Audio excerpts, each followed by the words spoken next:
Good morning, all. How are you today? This is Christy Varner. I've got my coffee, so pull up with me, join me, grab your own beverage of choice, coffee, tea, whatever that is, and join me. And let's talk today about spring cleaning your business finances. For those of you that I haven't met, my name is Christy Varner. I am from the Dallas area and I am a CPA and virtual CFO. And basically, what I do is I help small business owners understand their business finances and create a strategy and implement that to get from where you are to where you want to go. So I want to welcome you this morning. Please say hi as you come on. I would love to see that. I am trying to look to see if I'm actually live in the group. It always takes me a minute to see. Let's check. I can never find it. Okay, I'm going to assume that I'm live because I can't see it still. Anyway, so, oh, I see some comments. Sorry. Hey, Amanda. Hey, Tracy.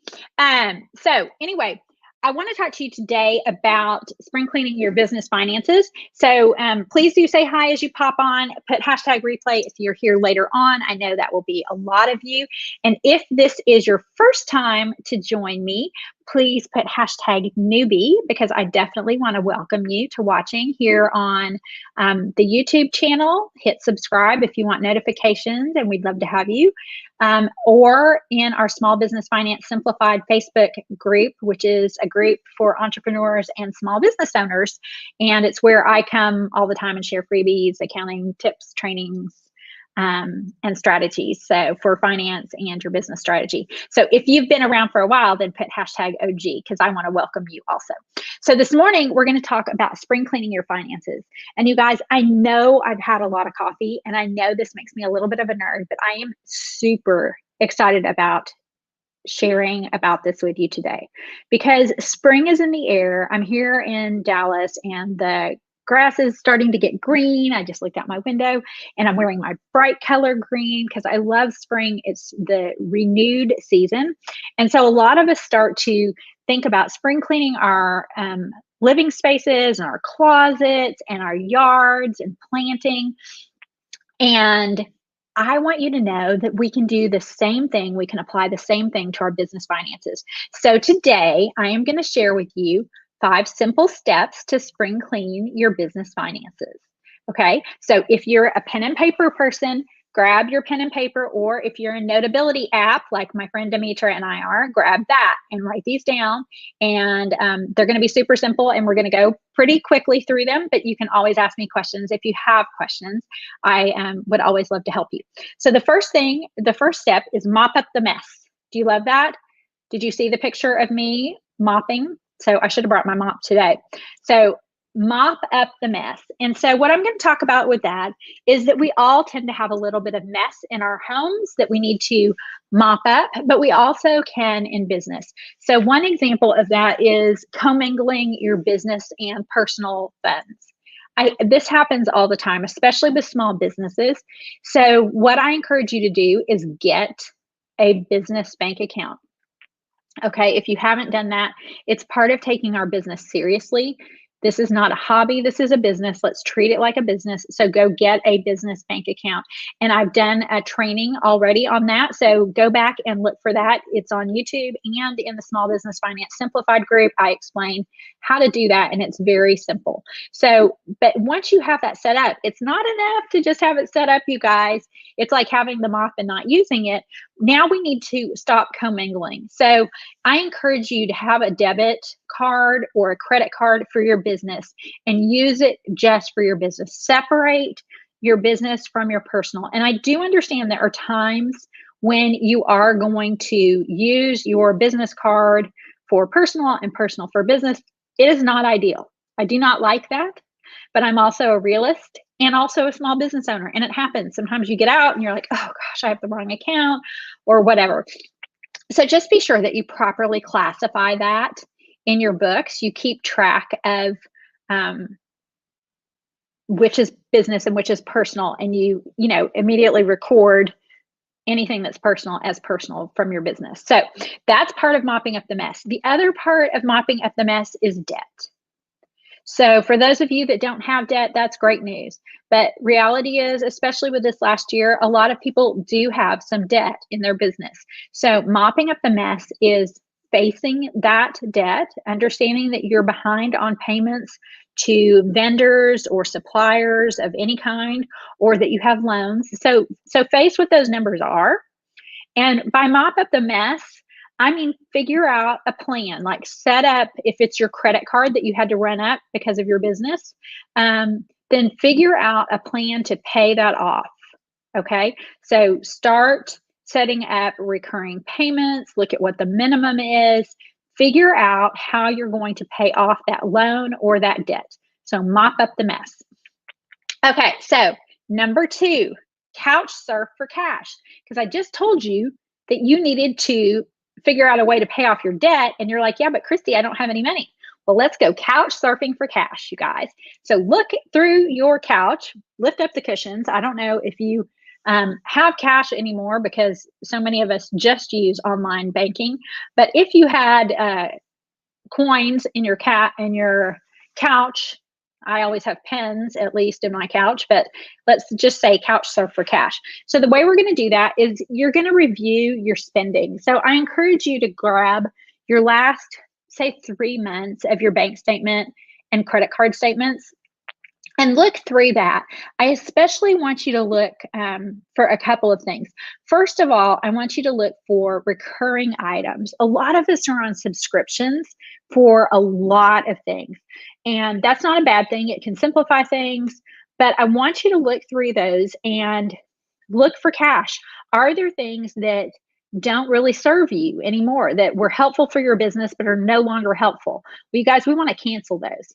You can immediately find cash. I encourage you to force yourself to look for things to cancel that, you know what, if you want them back, then you can resubscribe. But a lot of times we just let things keep hitting our credit card every month because it was great at the time. But if you're no longer using it or it's no longer serving your business well, then this is the time to look at it. And you're going to be finding cash, which is going to help, especially if you have the debt thing. And even if it doesn't, we're going to be cleaning things up, right? Your spring cleaning. And so looking for a way to clean up your spending. The other thing I want you to look at is, are there any things that you need to renegotiate? Are there, big purchases that you need to reevaluate? For instance, your insurance, is usually an annual expense. Do you have the right broker? Do you have the right kind of insurance? Are you paying the right amount? Are you happy with your service? This is a time in your spring cleaning to look at the cash that you're spending and make sure that it's going the way that you want it to go, and to get better pricing if that's an option. So look at that, especially, like I said, insurance and all that. Another way to couch surf for cash is looking at money coming in. So are there late payments? Do you have failed payments that you could follow up on? Do you have, coaching clients that, have not paid that you could have that discussion with, or that, you need to implement Gravy or some other collection process to help you get that money back in the door? And then also look at, how do you accept money? How does your business take money in? Are you staying with the times on how money comes in the door? Is this a way that works for your customers? Because it's important that it is a good way for us to take money in the door, but we also want to make it as simple as possible for our clients to pay us, right?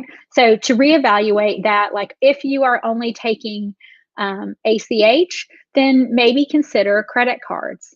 And I do know there's a fee with that. So that goes back to profitability. And that's another topic. And I did a great training on profitability and how to figure out profitability for your business and to get profitable starting tomorrow. So go watch that training, that episode, if you haven't yet watched that. But so that is number 2, couch surf for cash. So number 3 is declutter your closet. Oh, good. I did spell that right. Declutter your closet.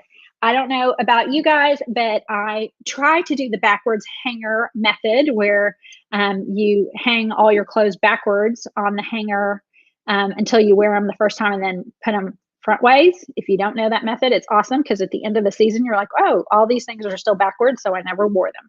In which case, it's time to declutter them. So when you're changing out your winter for your spring clothes, you may find that that's a thing. Also, you want to consolidate your clothes. I hang my clothes by color. That's just who I am. So consolidate.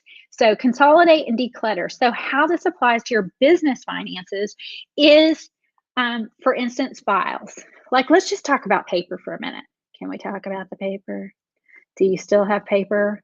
I mean, I know even in 2021, in this digital age, we do still have paper, right? So you still have paper.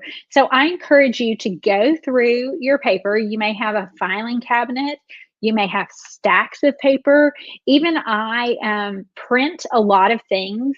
I'm old school. It's easier and faster for me to look at printed things, especially if I'm reading like all those IRS documents for you guys and all that stuff. So it's easy for me to look at things printed, and those become like stacks of paper. So in your business, you may also have stacks of paper. So this is the time to declutter. Go through those papers, figure out what you need. And kind of like the closet thing, what doesn't fit or bring you joy anymore or is just not your style, you would throw those clothes. Well, we wouldn't throw those clothes away. We would bless other people with them if they were in good shape. We would give them to other people. But your paperwork, you can throw it away or shred it if that's what you feel like you need to do. But I also want to encourage you to simplify your life by gathering things in one place. And I am speaking to myself here because until I had my amazing VA, Vicki, I had things all over the place digitally. I don't, raise your hand, say me too, if you relate to having digital files everywhere. I have files on Canva, Google Sheets, OneDrive, my hard drive, my phone, my notes, all these places.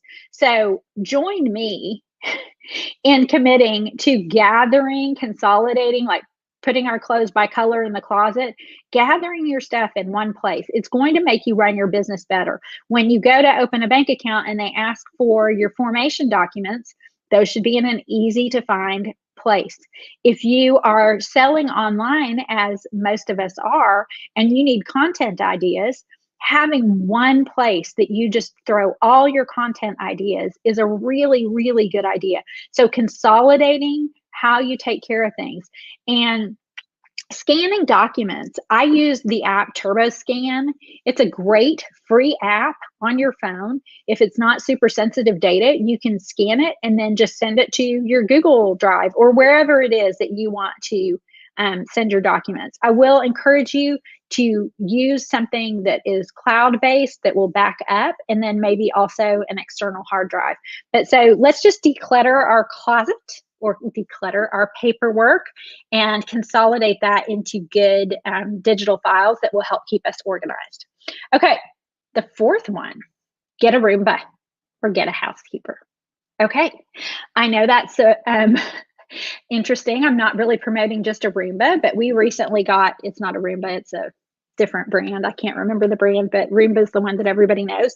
And so what that is, what does a Roomba do or what does a housekeeper do? They simplify the process.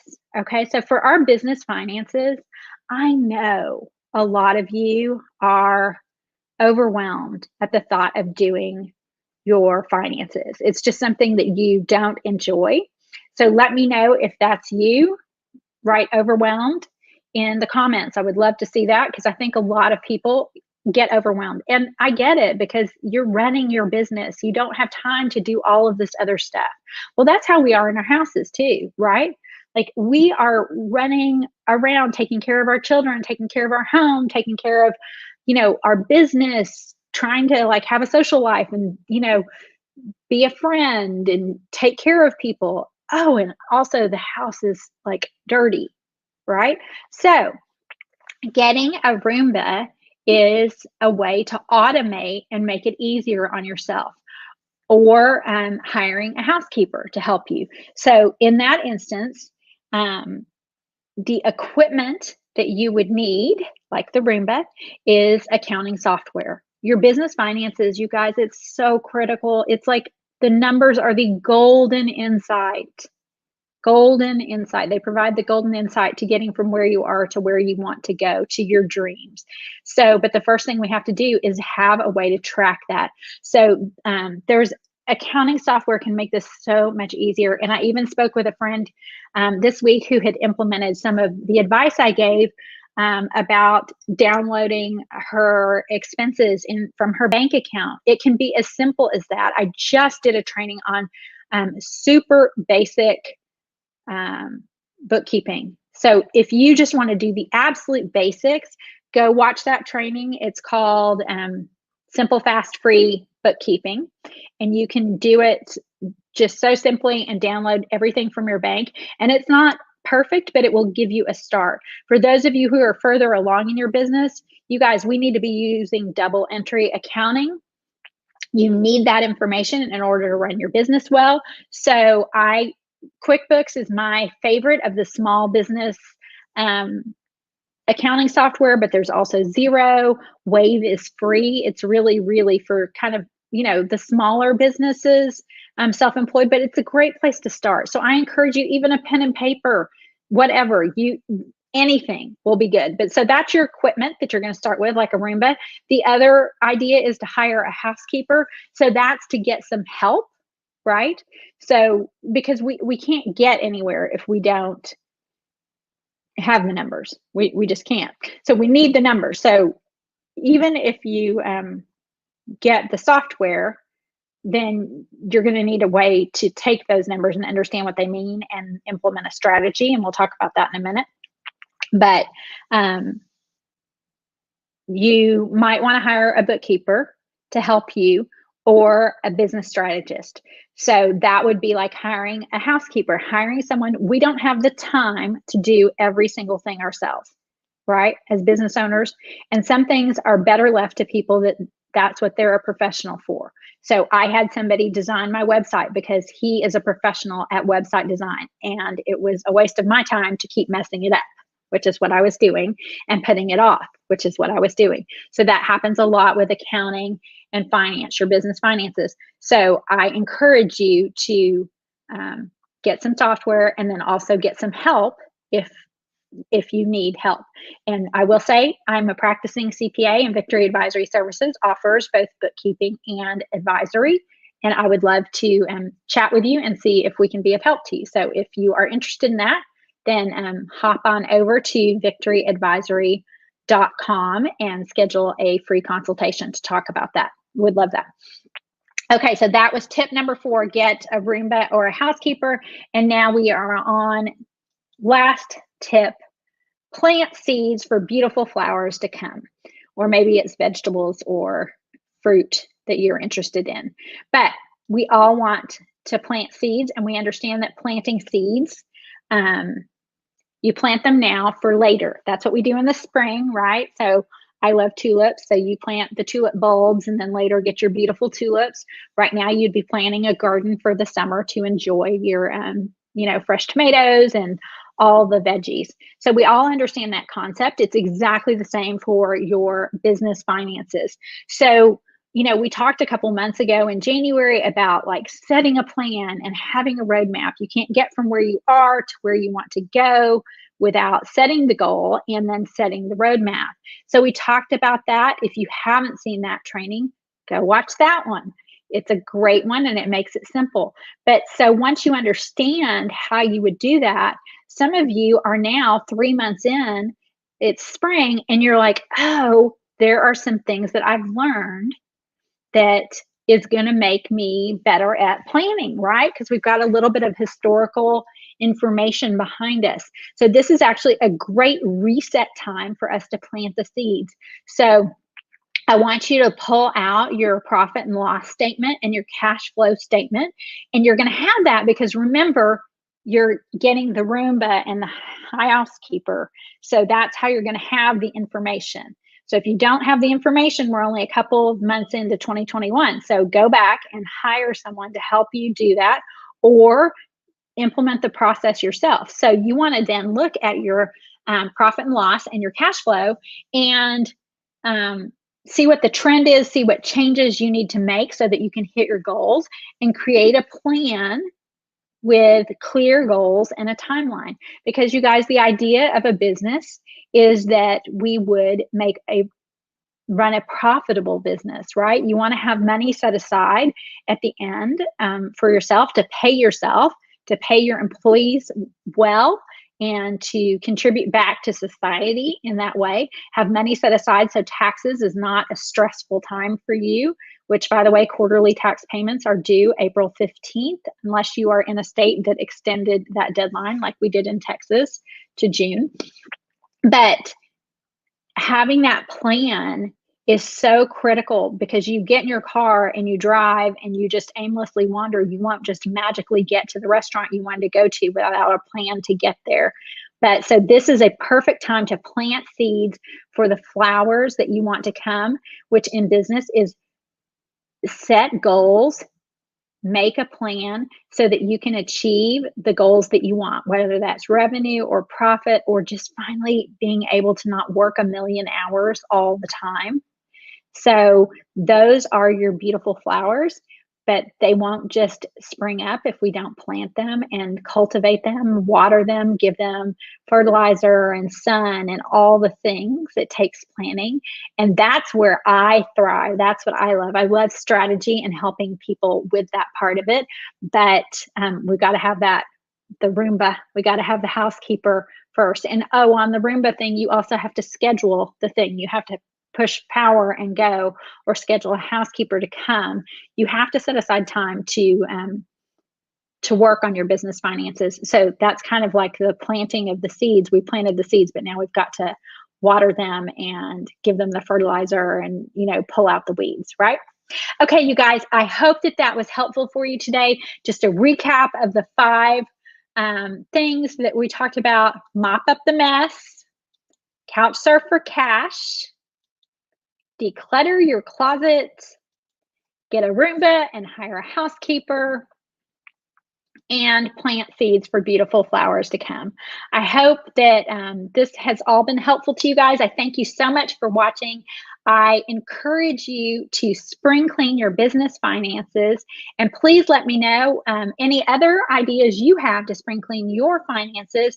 And ideas are great in your head, but implementation is what matters. So write these down and go do them. And I can't wait to hear your results. I'll see you guys the next time. Thanks so much for watching.